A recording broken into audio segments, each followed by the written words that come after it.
Bismillahirrahmanirrahim. Assalamu alaikum. Dear students, hope so you all will be fine. Now we are going to discuss food chain. What is food chain?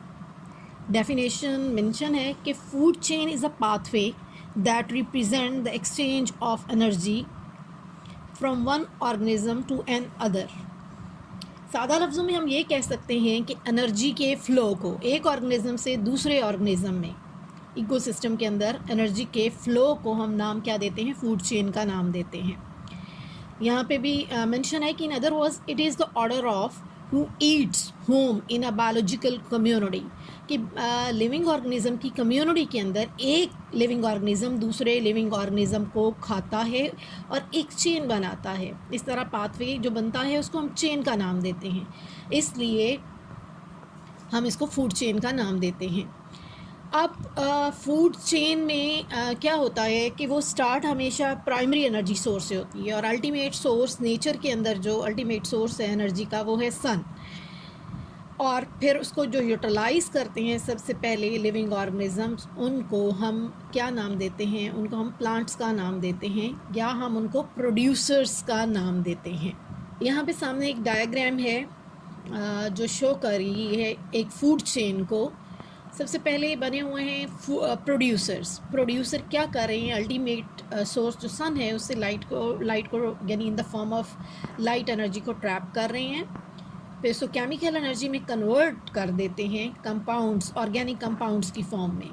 तो as a result उनको producer को कौन utilise करेगा, consumers utilise करेंगे। Previous lecture में मैंने mention किया था कि जो डायरेक्टली प्रोड्यूसर्स पे, ऐसे एनिमल्स जो डायरेक्टली डिपेंड करते हैं, डायरेक्टली कंज्यूम करते हैं, उनको हम प्राइमरी कंज्यूमर का नाम देते हैं। इस डायग्राम में शो किया गया है कि ग्रास को ग्रास होपर खा रहा है, इस वजह से ग्रास होपर प्राइमरी कंज्यूमर है जबकि ग्रास जो है वो प्रोड्यूसर है। सेम इसी तरह से नेक्स्ट देखें, एरो बना हुआ है, ग्रास होपर को फ्रॉग खा रहा है।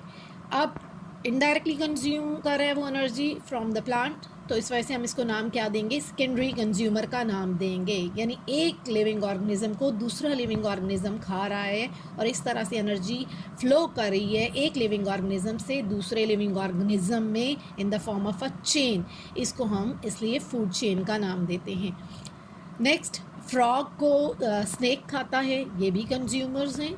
तो अब नेक्स्ट देखें तो ऊपर लिखा हुआ है सेकेंडरी कंज्यूमर से जो एनर्जी फ़्लो करके स्नेक में जा रही है, तो स्नेक इस वजह से टर्शरी कंज्यूमर कहलाएगा।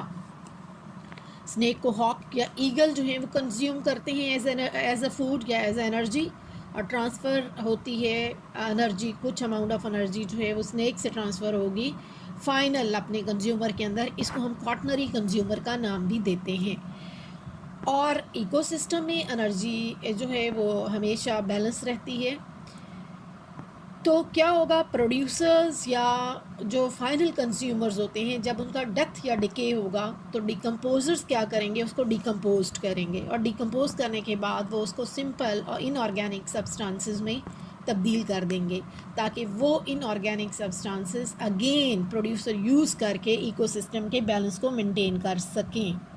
नेक्स्ट इसकी फूड चेन की एक और एग्जांपल है जो आपकी बुक में पेज नंबर 239 पे लास्ट लाइन में एक्सप्लेन की गई है। उसमें एक चेन बनाई गई है, उसमें ये है कि ईगल जो है आप बॉटम टू टॉप भी जा सकती हैं और टॉप टू बॉटम भी आ सकती हैं। चलिए हम स्टार्ट कर लेते हैं ग्रास ग्रीन प्लांट से या प्रोड्यूसर से, कि प्रोड्यूसर्स को कैटरपिलर ईट करता है एज अ फूड और कैटरपिलर को ब्लू बर्ड यूटिलाइज़ करते हैं एज अ फूड और ब्लू बर्ड को ईगल यूटिलाइज़ करते हैं। ये एक सिंपल फूड चेन की बेस्ट एग्जांपल जो है वो शो की जा सकती है या मेंशन की जा सकती है।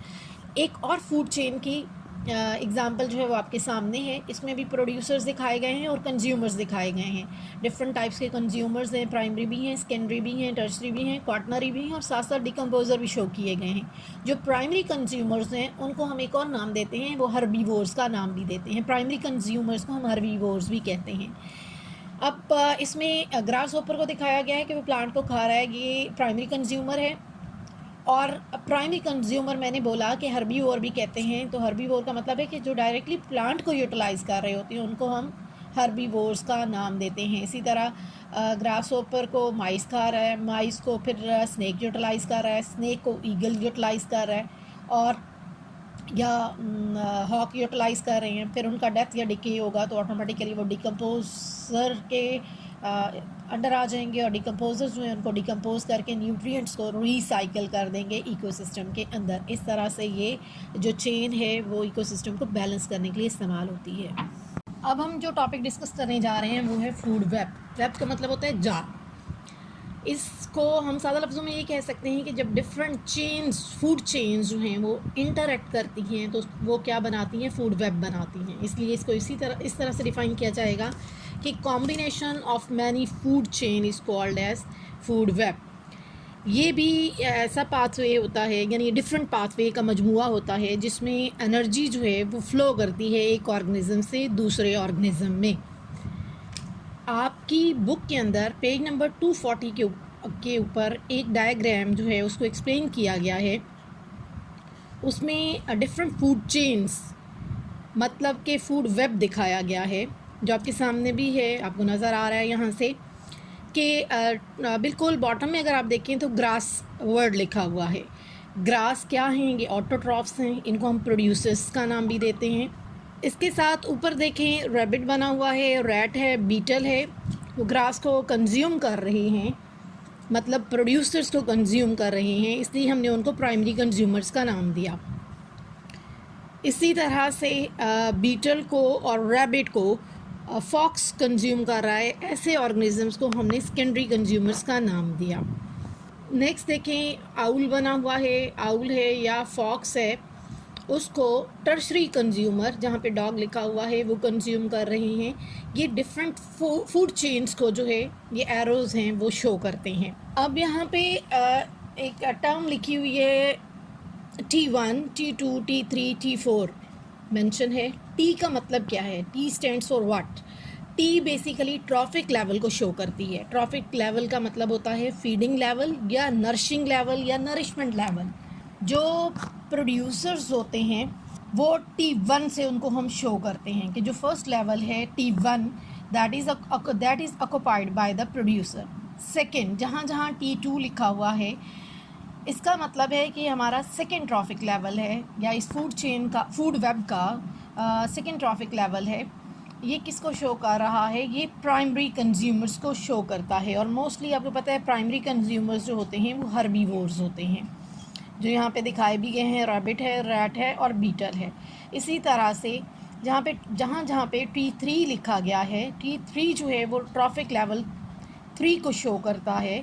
और यहाँ ये किस चीज़ को रिप्रेजेंट करते हैं? ये सेकेंडरी कंज्यूमर्स को रिप्रेजेंट कर रहे हैं। सेकेंडरी कंज्यूमर्स जो होते हैं ये कॉर्निवोर्स होते हैं, मतलब मीट ईटिंग एनिमल्स होते हैं, उनको कॉर्निवोर्स का नाम देते हैं। ये डिफरेंट लेवल्स हैं जो शो कर रहे हैं फूड चेन को। अगर हम देखें कि इस फूड वेब का एडवांटेज क्या है इकोसिस्टम के अंदर, तो ये स्टेबिलिटी ऑफ इकोसिस्टम जो है वो प्रोवाइड करती है। किस तरह से, थोड़ा सा एक्सप्लेन कर लेते हैं, उसको देख लेते हैं। अगर आप देखें जो चेन है जहाँ पे रैबिट बना हुआ है कि देखें ग्रास को रैट भी यूटिलाइज़ कर रहा है, रैबिट भी यूटिलाइज़ कर रहे हैं एज ए प्राइमरी कंज्यूमर्स, और रैबिट को और रैट दोनों को आउल यूटिलाइज़ कर रहा है। अगर हम देखें मतलब इकोसिस्टम की बैलेंसिंग के हवाले से या स्टेबिलिटी ऑफ इकोसिस्टम के हवाले से देखें तो हम इस तरह से एक्सप्लेन कर सकते हैं। आपकी बुक में भी ये चीज़ एक्सप्लेन की गई है कि अगर एक डिज़ीज़ अराइज होती है रैबिट पॉपुलेशन के अंदर तो क्या होगा? उनका डेथ होना शुरू हो जाएगी डिज़ीज़ की वजह से, उनकी क्वांटिटी या नंबर जो है वो कम हो जाएगा। तो एज अ रिज़ल्ट क्या होगा? प्लांट्स जो होंगे या ग्रासेस जो होंगे वो फ्लरिश करेंगे, और जब वो फ्लरिश करेंगे तो फ्रूट्स और सीड्स जो हैं वो ज़्यादा प्रोड्यूस होंगे। और इन रिटर्न क्या होगा कि माउस की पॉपुलेशन बढ़ेगी, यानी अवेलेबिलिटी ऑफ फूड या अवेलेबिलिटी ऑफ प्रोड्यूसर्स ज़्यादा होगी T1 लेवल पे, तो ऑटोमेटिकली रैट की या माउस की पॉपुलेशन जो है वो इंक्रीज़ करेगी। जब माउस की पॉपुलेशन इंक्रीज़ करेगी तो वो क्या होगा? आउल्स उनको ज़्यादा यूटिलाइज़ करेंगे।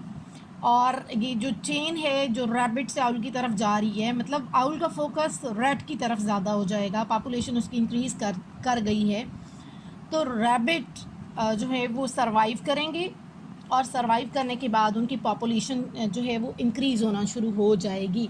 इस तरह से क्या होगा कि जो फूड चेन के अंदर स्टेबिलिटी है या बैलेंसिंग है इकोसिस्टम के अंदर, वो कंटिन्यू होगा। यहाँ पे डिफरेंट एग्जांपल्स जो हैं वो दिखाई गई हैं। 3 तरह की डायग्राम्स हैं जो रिप्रेजेंट कर रही हैं फूड वेब को। फूड चेन मतलब कि कॉम्बिनेशन है फूड चेन्स का। बच्चों अभी हम समराइज़ कर लेते हैं जो जो टॉपिक्स आज हमने डिस्कस किए। सबसे पहले हमने बायोटिक कंपोनेंट, सेकंड हमने एबायोटिक कंपोनेंट डिस्कस किए, ये मेजर कंपोनेंट्स हैं इकोसिस्टम के। उसके बाद हमने जो प्रोसेसेस इन्वॉल्व होती हैं इकोसिस्टम के अंदर हमने वो डिस्कस किए। उसके बाद फिर हमने मेजर जो मेन कंपोनेंट्स हैं बायोटिक कंपोनेंट्स के अंदर, सब कंपोनेंट्स वो हमने डिस्कस किए, जिनमें प्रोड्यूसर्स, कंज्यूमर्स और डिकम्पोजर्स हमने डिस्कस किए। देन हमने 2 सब टॉपिक्स डिस्कस किए इकोसिस्टम के अंदर, जिसको हमने फूड चेन और फूड वेब का नाम दिया। Thank you so much students. उम्मीद है आपको समझ आ गई होगी इस टॉपिक के बारे में। अगर इसको डिटेल से सुने और उसके बाद अगर आपकी कोई क्यूरीज़ हैं तो आप मुझे सेंड कर सकती हैं, आपको इंशाल्लाह आंसर मिलेगा उस चीज़ का। इंशाल्लाह नेक्स्ट लेक्चर में आपसे मुलाकात होती है। अल्लाह हाफिज़।